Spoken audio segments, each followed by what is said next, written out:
E aí, tudo bem com você? Olha o professor Fabiano Pereira na área para a gente continuar o nosso curso de Direito Administrativo, sendo que nós estamos tratando do tema contratos administrativos. E se você ainda não é inscrito ou inscrita em nosso canal, você vai clicar aqui neste quadradinho, vai se inscrever e logo após aqui embaixo no vídeo, se você ainda não fez isso, você vai baixar o meu e-book com dicas fantásticas para você se preparar para os próximos concursos de tribunais que estão por vir, inclusive do Ministério Público da União, ok? Vamos lá então para a nossa aula de hoje. Hoje nós vamos dar prosseguimento ao assunto contratos administrativos e nós vamos recomeçar falando sobre o prazo de duração dos contratos administrativos.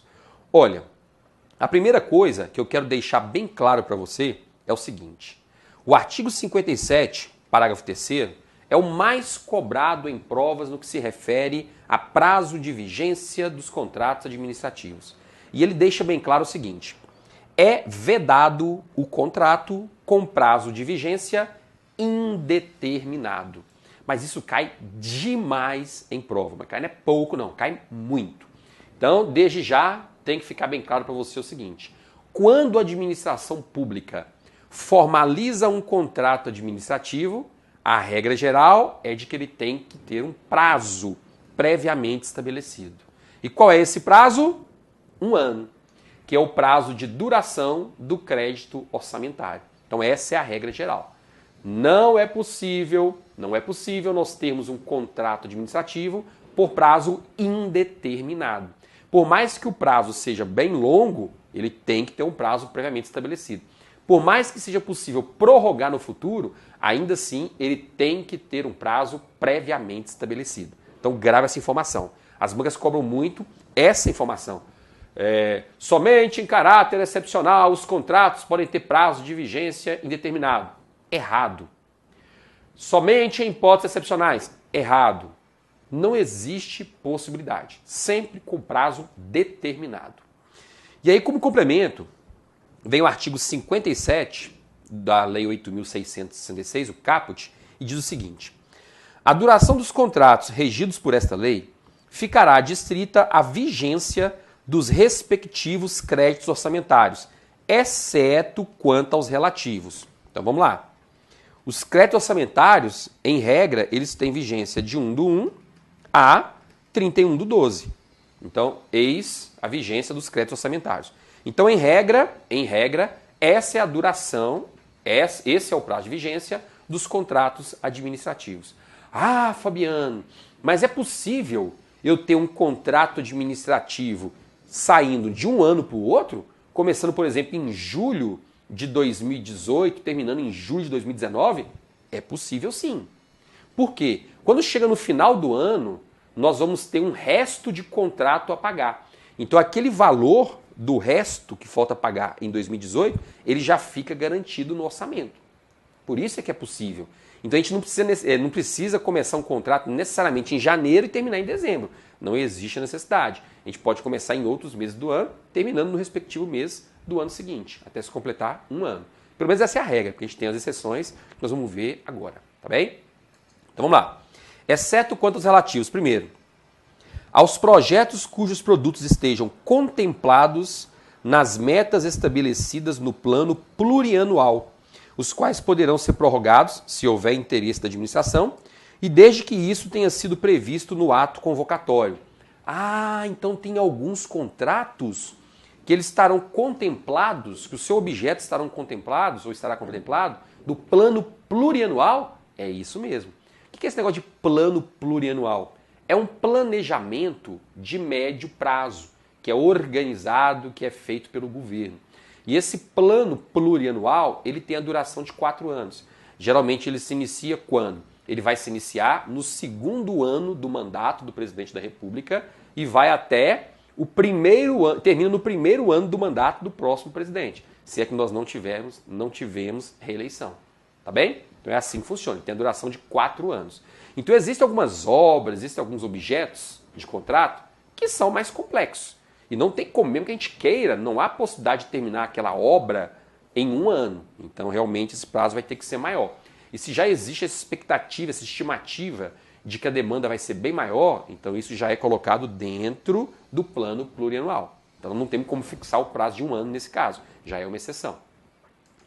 2. A prestação de serviços a serem executados de forma contínua, que poderão ter a sua duração prorrogada por iguais e sucessivos períodos, com vistas à obtenção de preços e condições mais vantajosas para a administração. Limitada a quanto? Limitada a 60 meses. O que é isso aqui?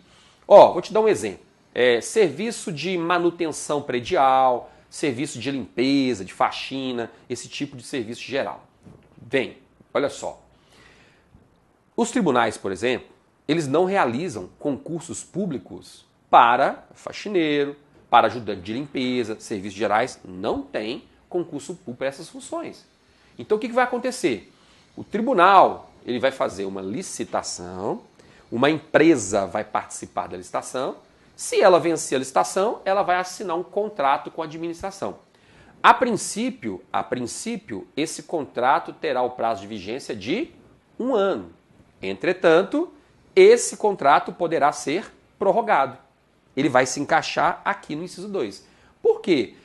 Porque não justifica. Esse processo licitatório, gente, dá um trabalho gigantesco. Por mais rápido que seja o processo licitatório, ele vai demorar aproximadamente uns 60 a 90 dias. É muito complexo, é muito demorado. Então imagine só, se nós tivermos que fazer licitação para a contratação de empresa de limpeza todo ano. Olha o trabalhão desnecessário.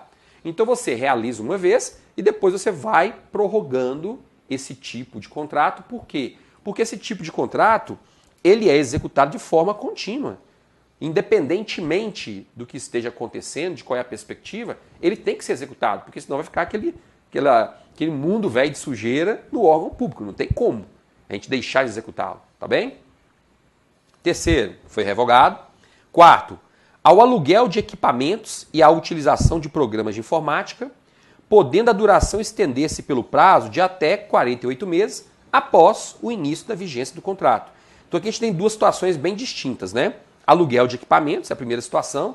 Por exemplo, aluguel de máquinas copiadoras, máquina de tirar xerox, fotocópia. Segundo, utilização de programas de informática. Porque geralmente quando a administração começa a utilizar programas de informática, a gente sabe que esses programas de informática eles não podem ser substituídos do dia para a noite. Principalmente porque os servidores eles se encaixam, se ajustam dentro das funcionalidades do programa. Então quando você substitui um programa, causa um alvoroço dentro da administração. Os servidores já estão ali, né, bitolados daquele programa. Se você substituir todo ano, isso causa um transtorno muito grande. Então, geralmente, a gente precisa ficar postergando, prorrogando o contrato, até para que a gente consiga manter a execução do serviço. E inciso 5. As hipóteses previstas nos incisos 9, 19, 28 e 31 do artigo 24, cujos contratos poderão ter vigência por até 120 meses. Então, olha aí, 120 meses. Essas são as hipóteses previstas como licitação dispensável. Essas que estão relacionadas aqui. Então você vai lá agora, vai dar uma olhadinha na lei para você saber quais são essas hipóteses em que os contratos podem ter vigência por até 120 meses. Em outras palavras, por até 10 anos. Tá bem? Então veja só, quando nós falamos de prazo de duração, basicamente é isso que eu quero que você entenda, porque é isso que a banca vai cobrar. Em alguns momentos, ela também vai cobrar informações sobre a possibilidade de prorrogação, em especial. Então vamos dar uma olhadinha aqui o que diz o artigo 57, parágrafo 1º, para evitar que você erre uma questão dessa na prova, né?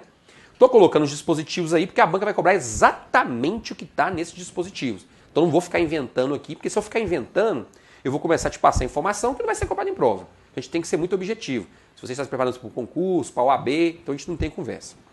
Artigo 57, parágrafo 1º.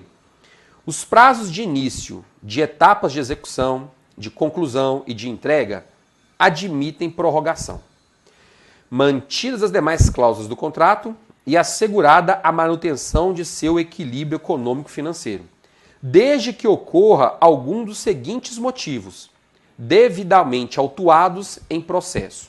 Então aqui estão as circunstâncias que podem ensejar a prorrogação do contrato. Fique claro que você tem que memorizar essas situações. Por quê? Porque isso tem caído em prova. Então, se você encontrar uma afirmativa de prova dizendo que os contratos administrativos não permitem prorrogação, óbvio que está errado. Aqui nós temos vários exemplos de situações excepcionais que vão ensejar a prorrogação do contrato. Grave todas essas informações e principalmente o que consta aqui no parágrafo 2º. Toda prorrogação de prazo deverá ser justificada por escrito e previamente autorizada pela autoridade competente para celebrar aquele contrato. Eu digo isso por quê? Porque as bancas gostam muito de afirmar que, em situações excepcionais, admitir-se-á a prorrogação verbal de um contrato administrativo. Errado. Não há possibilidade de se prorrogar um contrato administrativo verbalmente. É até possível a formalização do contrato. Nós já falamos sobre isso.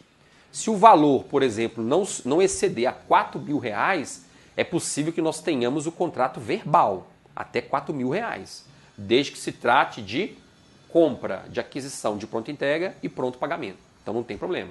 Regime de adiantamento, né, e pronto pagamento, sem problema algum.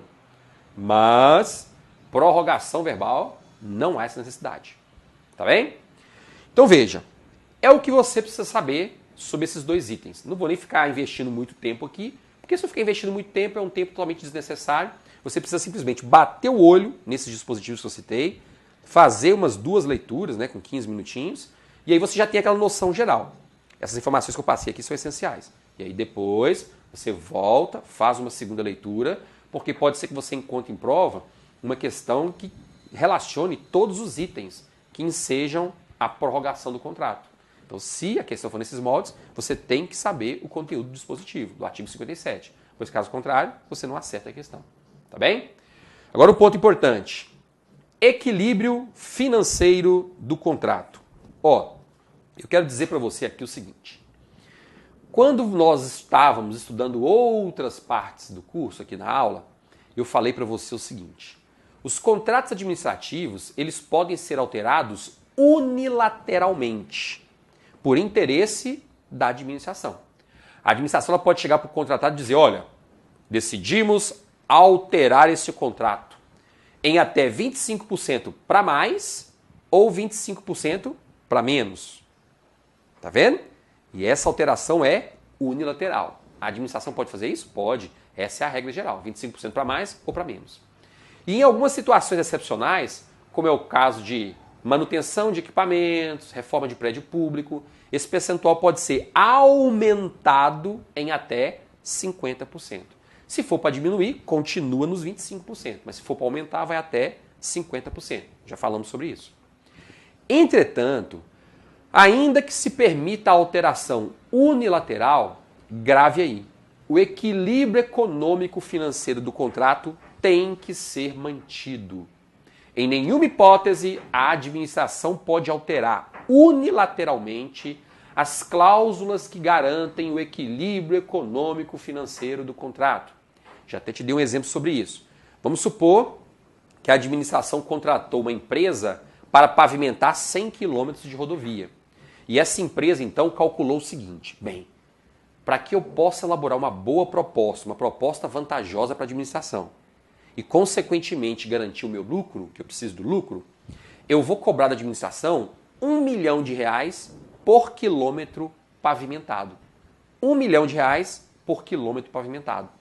Essa é a cláusula que garante o equilíbrio econômico-financeiro do contrato. Então, se por acaso são 100 quilômetros, 100 milhões. Se a administração reduz para 75 quilômetros, quanto é que ela vai ter que pagar? Em tese, 75 milhões. Se aumenta para 125 quilômetros, quanto é que ela tem que pagar? 125 milhões.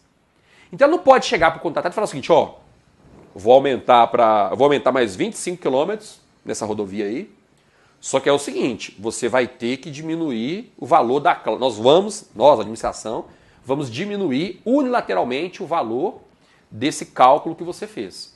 Em vez de cobrar 1 milhão por quilômetro, vamos cobrar 900 mil por quilômetro. É isso que nós vamos pagar. Não pode.